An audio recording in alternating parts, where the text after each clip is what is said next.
Prêmio Liberdade de Imprensa é conferido aos profissionais que preconizam a liberdade de imprensa e que se dedicam ao desenvolvimento do pensamento crítico. Na 30ª edição do Fórum da Liberdade, o homenageado com o Prêmio Liberdade de Imprensa é Felipe Hermes, do Spotnix.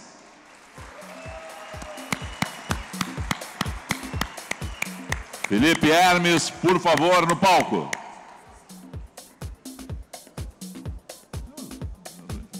Peço a todos que estão na frente do palco aqui que retornem aos seus assentos para que a gente possa fazer a solenidade de entrega do Liberdade de Imprensa ao Felipe Hermes. Convidamos ao palco o vice-presidente do Instituto de Estudos Empresariais, Paulo Fux, para entregar o prêmio a Felipe Hermes, do Spotnix.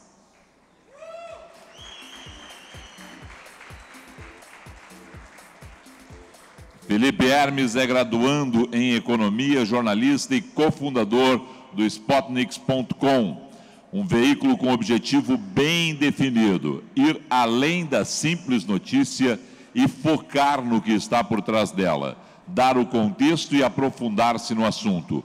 Um portal a favor de uma sociedade mais livre, cujo conteúdo se pauta em princípios bastante claros, no intuito de colaborar para a construção de instituições mais sólidas, garantir o rule of law, a tolerância, a liberdade individual e a livre expressão. Convidamos para fazer uso da palavra o homenageado com o Prêmio Liberdade de Imprensa, Felipe Hermes.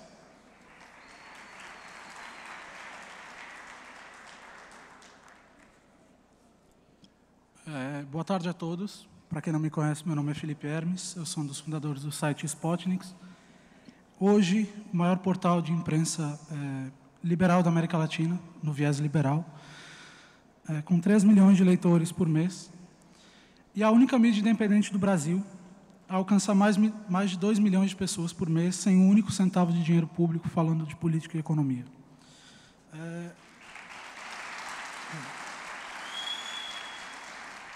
Eu, obviamente, escrevi um resumo um pouco melhor para vocês, porque eu escrevo melhor que falo, acredito. Mas eu gostaria de apresentar antes um vídeo, resumindo um pouco do nosso trabalho no Spotnix, para que vocês conheçam um pouco melhor. Você sabe melhor do que ninguém. Os nossos políticos custam uma fortuna. É só abrir o jornal em qualquer dia da semana. Os privilégios estão todos lá, retratados com a maior naturalidade do mundo. É dinheiro que não acaba mais e saindo do seu bolso.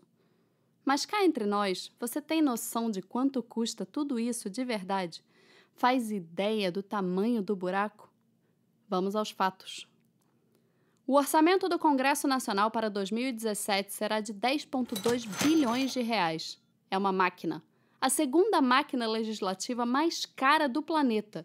Mais cara que o PIB de Liechtenstein. São 28 milhões de reais por dia apenas para sustentá-la, o suficiente para pagar um ano de estudos de 11 mil alunos do ensino médio matriculados na rede pública de ensino. Quando você terminar de assistir esse vídeo, mais de 100 mil reais terão sido arrancados do bolso dos pagadores de impostos apenas para manter essa máquina funcionando. Com o que gastamos apenas para sustentar tudo isso, seria possível pagar o salário de 320 mil professores durante um ano, bancar 1 milhão de novas bolsas no FIES, aumentar em 400% o ProUni ou financiar os gastos do SUS com 9 milhões de brasileiros. Na divisão, a Câmara dos Deputados custa 5,9 bilhões de reais, ou 11,5 milhões por cada deputado, e o Senado, outros 4,5 bilhões, ou 55,5 milhões por cada senador. Desse gasto no Senado, 85% é destinado a pagar os salários dos seus 12 mil servidores, o que inclui aí os 91 assessores do senador Hélio José, do PMDB, ou os 80 de Fernando Collor, do PTC. Cada deputado federal tem direito a um salário de R$ 33.763, o equivalente a 38 salários mínimos, o suficiente para colocá-los entre os 0,5% mais ricos do país. Mas se engana quem pensa que os benefícios acabam neles. Nossos deputados ainda recebem outros R$ 1.608,34 em média de auxílio moradia, R$ 92.053 de verba de gabinete para até 25 funcionários, R$ 1.406,79 de ajuda de custo e outros R$ 39.884,31 em média do chamado cotão, para gastar com passagens aéreas, fretamento de aeronaves, alimentação, cota postal, combustíveis e lubrificantes, consultorias, publicidade, aluguel e despesas de escritórios políticos, assinatura de publicações e serviços de TV e internet, além da contratação de serviços de segurança. O telefone dos imóveis funcionais está fora do cotão. É de uso livre, sem franquia, à vontade para qualquer lugar do país. O total disso tudo para cada deputado, incríveis R$ 168.662,44 por mês. E há ainda o plano de saúde, ilimitado, com despesas de R$ 25.998 por ano para tratamento psicoterápico e odontológico, que inclui até a implantação de próteses dentárias de ouro. E o benefício se estende aos dependentes. Em 2015, o gasto da Câmara dos Deputados com reembolsos médicos foi de quase 4,3 milhões de reais. O convênio inclui até o pagamento de cirurgias no exterior. E os privilégios não acabam no mandato. É do seu bolso que saem todo ano 164 milhões de reais para pagar 1.170 aposentadorias e pensões para ex-deputados federais, ex-senadores e dependentes de ex-congressistas. Faz ideia de quanto custa a aposentadoria média de um ex-parlamentar brasileiro? R$ 14.100. 7 vezes mais do que a média de quem se aposenta pelo INSS por aqui. No Congresso, aliás, a mordomia é uma espécie de vírus que ataca impiedosamente todos os presentes. Um policial do Senado ganha 4 vezes mais que a média de um policial militar no Rio de Janeiro. Para servir nossos parlamentares, um garçom ganha até 7 vezes mais que o piso nacional pago aos professores, e um motorista ganha o mesmo que um comandante de fragata da Marinha. Dos 58 membros da gráfica do Senado, o menor salário é de R$ 19.000. Muita coisa, não? Não se engane. Tudo isso é replicado nas assembleias legislativas e nas câmaras de vereadores país afora. A mordomia é a regra na política brasileira. Não importa a região, não importa o partido no governo. Nossa classe política vive num reino encantado, em palácios reais, sem crise, sem dor de cabeça com desemprego, faturas atrasadas ou com dias sobrando no final do salário. É uma casta de privilegiados acima do bem e do mal.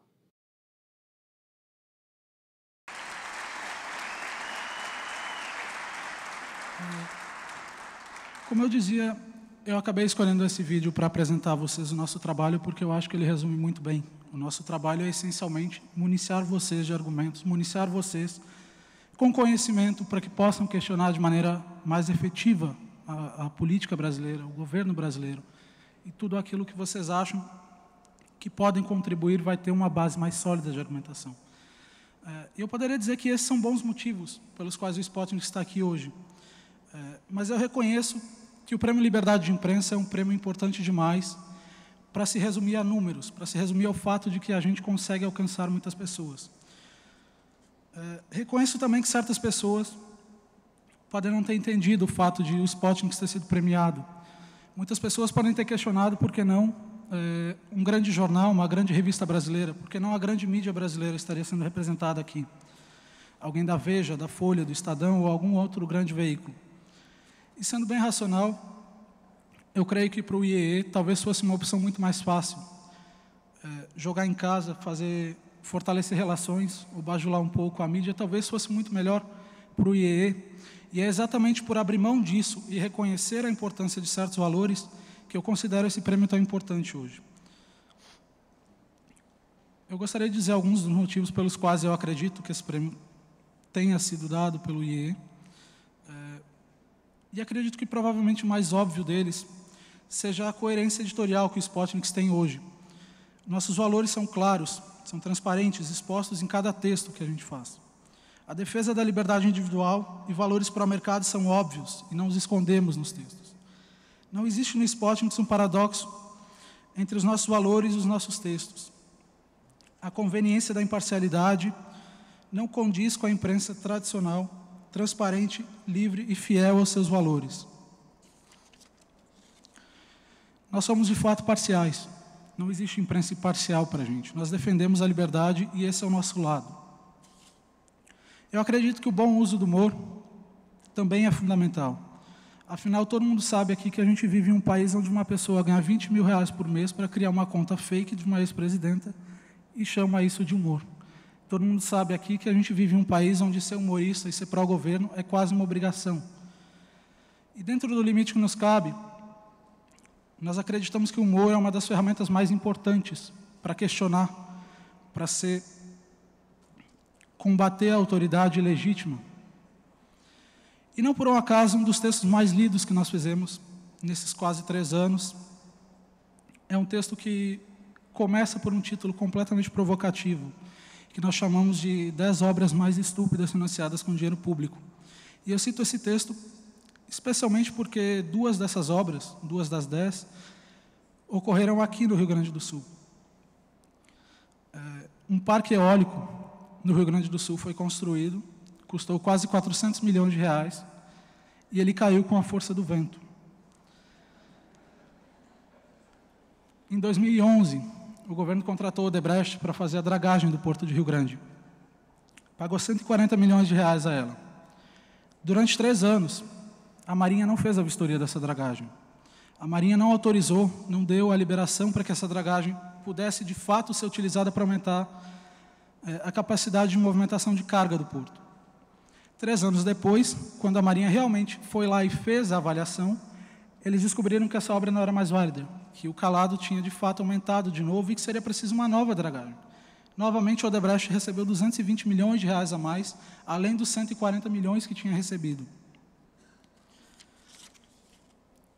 Ocorre que todo mundo sabe que o Brasil é cheio de casos de corrupção. Isso não é nenhuma novidade. Não é novidade que as obras públicas brasileiras enfrentam problemas. Não é novidade que os políticos brasileiros se aproveitam de obras muito mais para benefício próprio do que, de fato, pelos quais elas deveriam servir.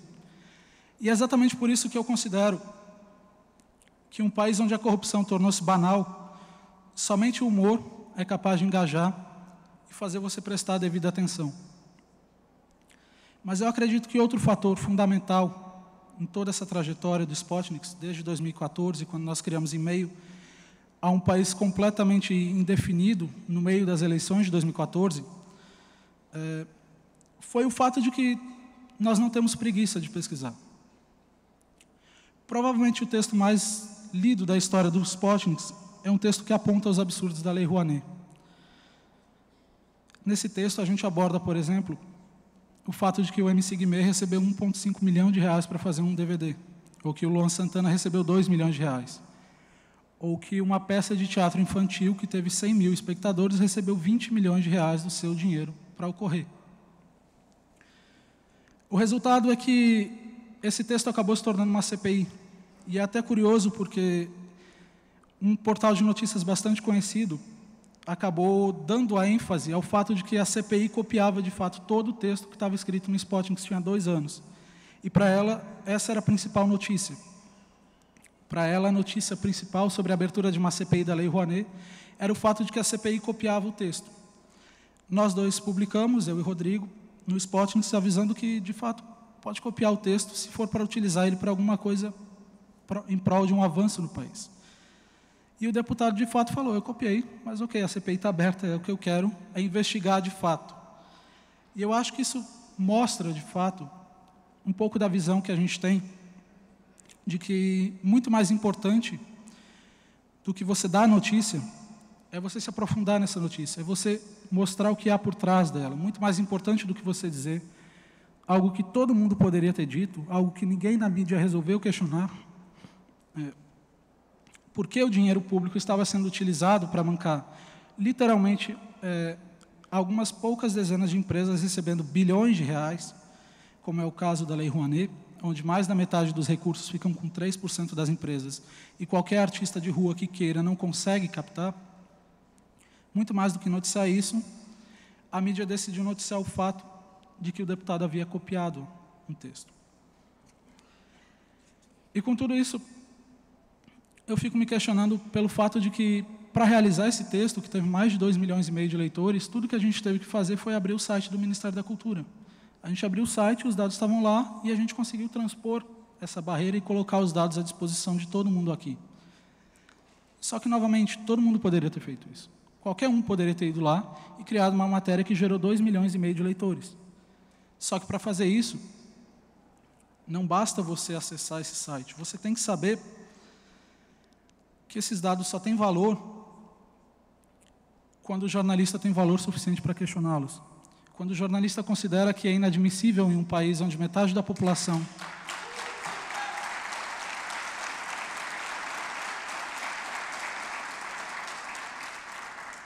Quando um jornalista considera que é inadmissível que em um país onde metade da população vive com meio salário mínimo, onde existem estados onde 7 em cada 10 pessoas não têm um salário mínimo de renda, este país considere financiar, por exemplo, uma peça de teatro, somente porque a pessoa que fez essa peça de teatro tem bom acesso ao governo, tem bom acesso a bons contadores, tem bom acesso a lobistas, tem bom acesso a burocratas que vão cumprir essa etapa e conseguir captar esse dinheiro. Nos últimos 2 anos, mais de 7 milhões de pessoas leram algum texto do Spotnik, abordando o absurdo que é o governo tomar dinheiro da população, colocar esse dinheiro em um banco e escolher quais empresas deveriam receber esse dinheiro. Todo o dinheiro do seu FGTS, cerca de 10% dele, é utilizado para financiar pouco mais de 100 empresas no Brasil. Pouco mais de 100 empresas que, de outra forma, poderiam ir ao mercado, poderiam ir de forma mais transparente, buscar esses recursos e criar uma cultura de eficiência no setor privado brasileiro que cobrasse resultados e que não fosse feita a partir de um corporativismo como a gente mantém hoje. O resultado é que não apenas 7 milhões de pessoas leram esses textos, como ele foi lido também em CPIs, como ele foi lido em plenário da Câmara, no plenário do Senado, e foi utilizado para convocar ministros a depor. Logo depois que o ministro foi obrigado a explicar por que o Brasil tinha que financiar um porto em Cuba, baseado em um texto que o Spotnik escreveu, o governo decidiu, então, que ele não apenas receberia essas críticas. O BNDES decidiu responder ao Spotnik. Decidiu responder cada uma dessas críticas. O resultado foi que nós fizemos um texto em resposta e até hoje a gente está esperando novamente uma tréplica do BNDES. Há um fator fundamental, e quando eu falo mídia independente, eu não falo mídia independente por um acaso. Convenhamos que seria muito mais fácil para a gente decidir ir atrás de algum banner da Caixa, ou do Banrisul, ou algum banner do Banco do Brasil. Não faltam políticos querendo oferecer isso para a gente. Não faltam políticos dispostos a dar dinheiro se nós dermos opiniões favoráveis a eles. Nós hoje temos 3 vezes mais audiência do que o Diário do Centro do Mundo, que é um site que provavelmente vocês conhecem, e que recebeu em 2015 1,1 milhão de reais do governo. Todo o nosso financiamento no site, nesses 3 anos, foi mantido pelo público que lê o site. Exatamente porque isso se chama independência. Independência...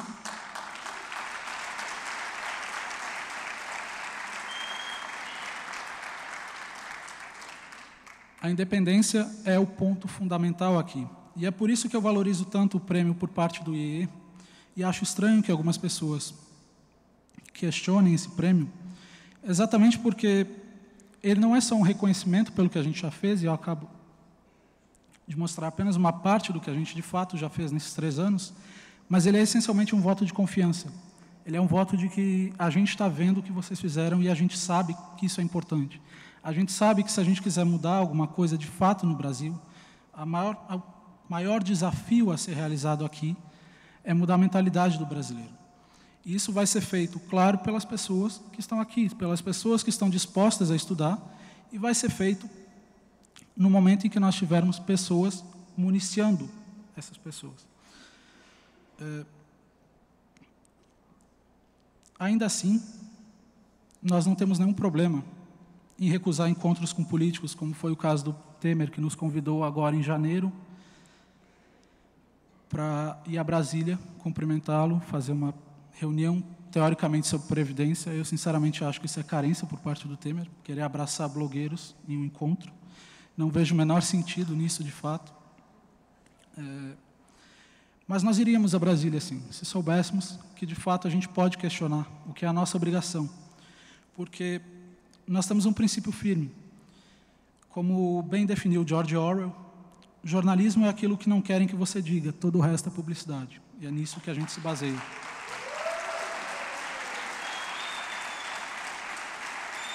Obrigado. Eu gostaria de fazer um agradecimento especial, além do IEE, claro, a duas pessoas que eu creio que tiveram uma importância bastante grande nessa história. Apesar de nós termos 3 anos, nós já enfrentamos alguns problemas graves, e que eu considero que essas duas pessoas, o Hélio Beltrão, presidente do Instituto Mises, e o Rodrigo Saraiva Marinho, também do Instituto Mises, foram fundamentais nessa hora. Eu gostaria de agradecê-los, em especial, novamente agradecer ao IEE e agradecer a todos vocês. Muito obrigado. Anunciamos agora a entrega do Prêmio Libertas 2017. O prêmio é concedido aos empreendedores que se destacam no trabalho pela valorização dos princípios de economia de mercado e respeito ao Estado Democrático de Direito. O homenageado com o Prêmio Libertas 2017 é Davi Vélez, fundador e CEO do Nubank. Convidamos o presidente do Instituto de Estudos Empresariais, Rodrigo Telechea, para subir ao palco e entregar o prêmio ao agraciado.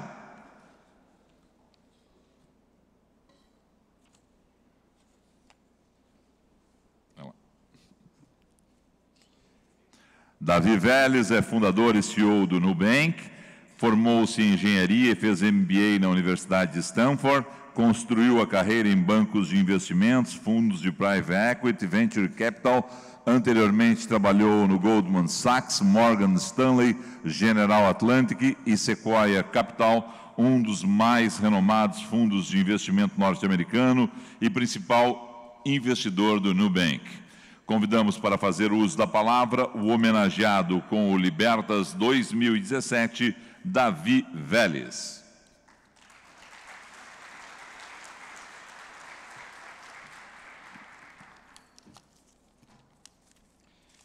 Bom, boa tarde a todos. Queria primeiro agradecer ao IEE por este prêmio. É uma honra estar aqui para receber esse prêmio que destaca empreendedores que valorizam os princípios da economia de mercado. Eu fiquei bem impressionado com a missão do Fórum da Verdade, porque, na verdade, nossa empresa Nubank compartilha bastantes valores e missão com vocês. Hoje eu gostaria de contar algumas histórias sobre o que vender cartões de créditos pelo celular tem a ver com criar uma sociedade mais transparente, competitiva e livre. Em meados de 2012, eu mudei para o Brasil para ajudar a Sequoia Capital, um dos grandes fundos de tecnologia lá do Vale do Silício, a identificar oportunidades aqui no Brasil. É quase impossível começar a vida nesse país sem abrir uma conta de banco. E aí, em uma tarde de outono, em 2012, fui a uma das inúmeras agências de banco lá em Faria Lima, em São Paulo, para abrir minha conta bancária. Foi realmente uma experiência reveladora. Foi uma experiência que, francamente, lembrava essa sensação que alguém deve ter quando é preso e está indo à cadeia, ou até nessas revisões aleatórias dos aeroportos americanos. Eu tive que deixar todos os meus pertences em um armário lá fora da agência, meu celular, minha laptop, minha carteira, passar por uma grande porta à prova de balas, com detectores de metais, 2 guardas armados me olhavam com bastante desconfiança, só para começar uma série de conversas e chamadas e cartas e formas, até finalmente eu conseguir deixar meu dinheiro no banco. E ficava bem claro para mim, toda essa experiência, que realmente durou uns 8 meses, que todas as pessoas lá no banco estavam achando que eles me faziam um favor a mim, o consumidor. E não era eu que estava levando o meu negócio, levando realmente meu dinheiro lá no banco. O preço a ser pago por entrar nessa agência, nessa cadeia, nessa experiência, era de 450% de juros ao ano e centésimas de reais em tarifas, em cartão de crédito, conta corrente. E esse é apenas o custo financeiro, sem contar todo o investimento que eu tinha que fazer nesse relacionamento com o meu banco. Porque cada vez que eu tinha que fazer alguma coisa, tinha que voltar para a agência, falar com o meu gerente, ligar para o call center, algumas vezes até escrever cartas aí a punho, e realmente investir meu tempo em tentar navegar por todos os processos burocráticos do banco. Eu pensava, quanto custa essa estrutura de agências e seguranças e portas blindadas? Quem paga a conta? Claramente, depois de toda essa sensação, ficou muito claro para mim que era o consumidor e todos os consumidores bancários brasileiros, com esses 450% de juros do ano, que estão pagando por essa estrutura realmente ineficiente. Sentindo essa frustração que essa experiência gerava, eu pensava, como é possível que os brasileiros paguem uma das mais altas tarifas de juros do mundo e estejam recebendo essa experiência a câmbio? A teoria econômica tradicional diz que mercados que têm margens anormais, margens altos, atraem novos empreendedores que criam novas empresas, concorrem com essas empresas e, eventualmente, as margens baixam até atingir certo equilíbrio. Porém, não só essas margens dos bancos brasileiros são dos maiores do mundo, mas em combinação com uma experiência de cliente bastante ruim, criava uma oportunidade de empreendimento bastante interessante. Por que ninguém estava atacando essa oportunidade? Eu venho de uma família de empreendedores lá na Colômbia, sempre estive ativamente procurando a hora certa, a oportunidade perfeita para empreender. Essa falta de alternativas no setor bancário brasileiro parecia uma oportunidade bastante interessante.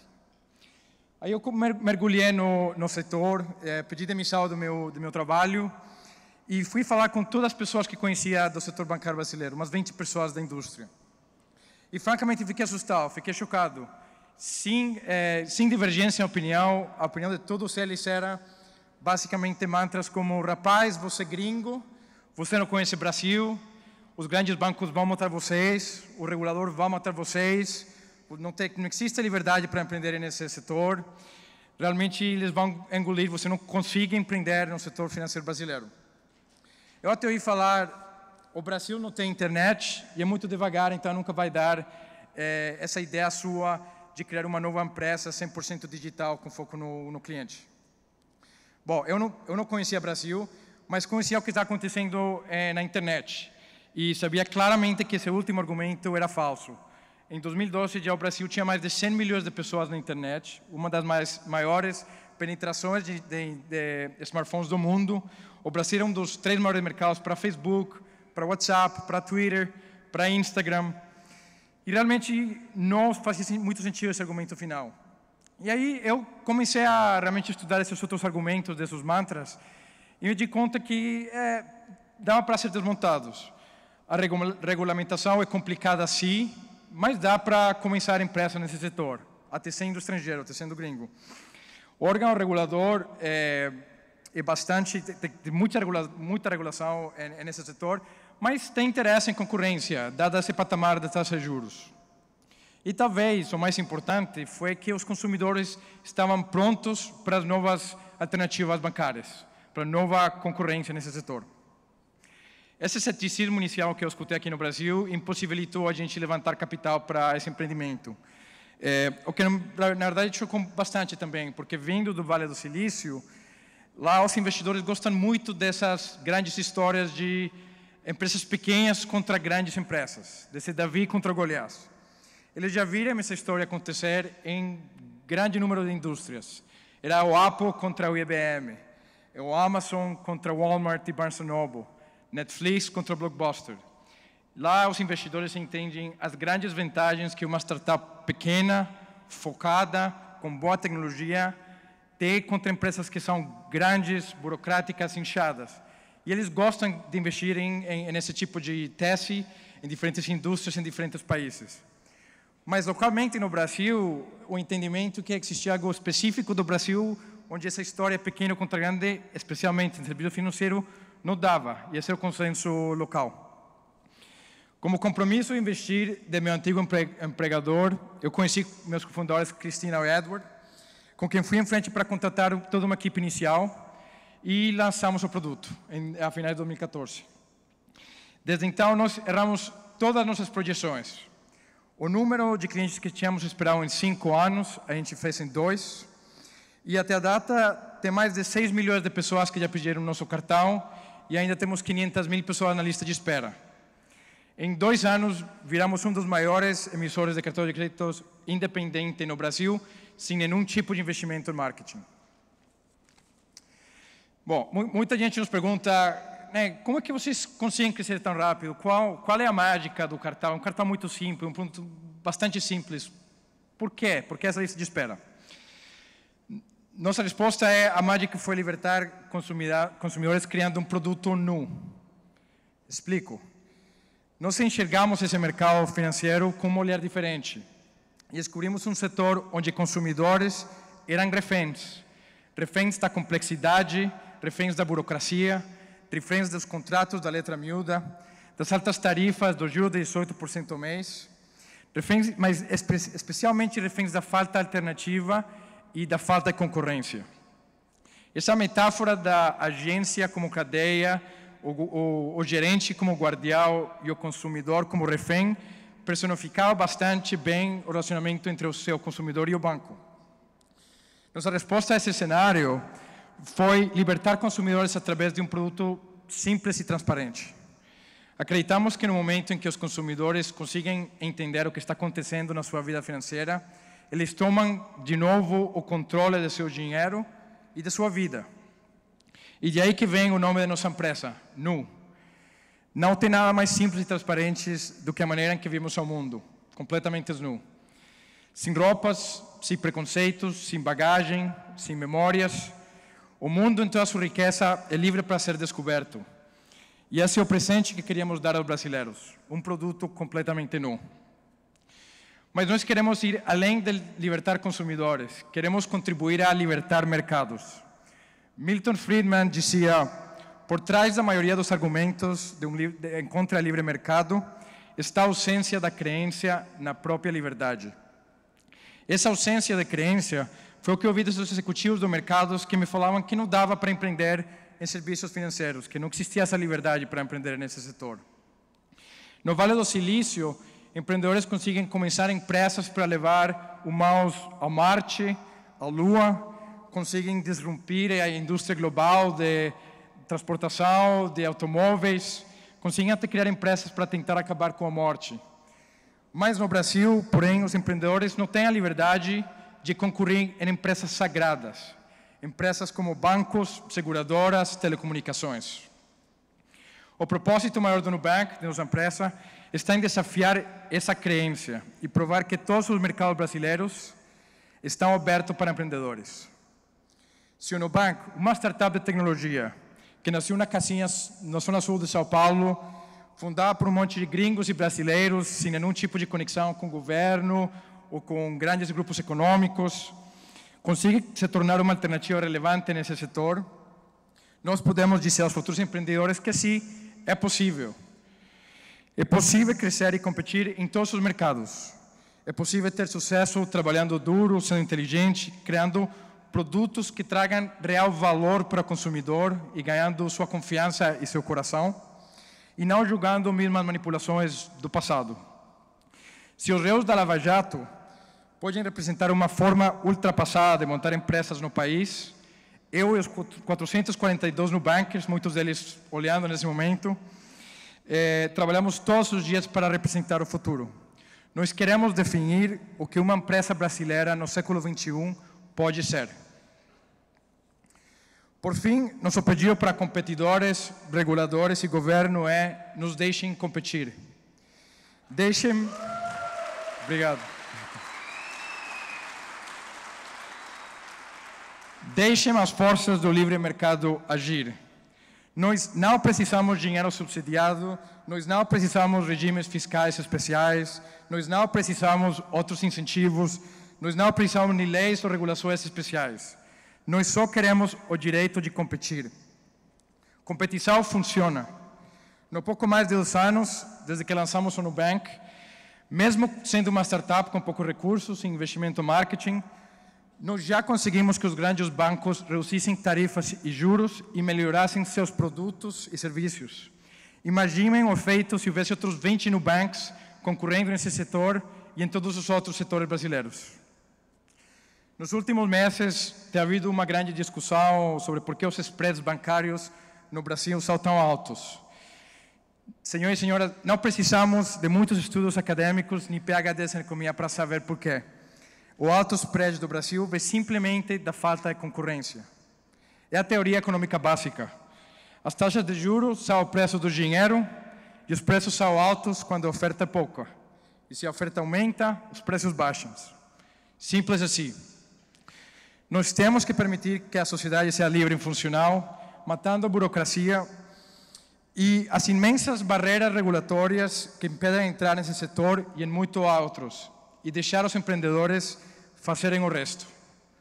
Depois desse período difícil, há uma oportunidade incrível de mostrar às novas gerações de empreendedores no Brasil que esse é um país livre de fato, que nós não somos mais reféns e que os brasileiros têm o poder e o controle e que eles podem construir, competir e viver realmente livres. Muito obrigado.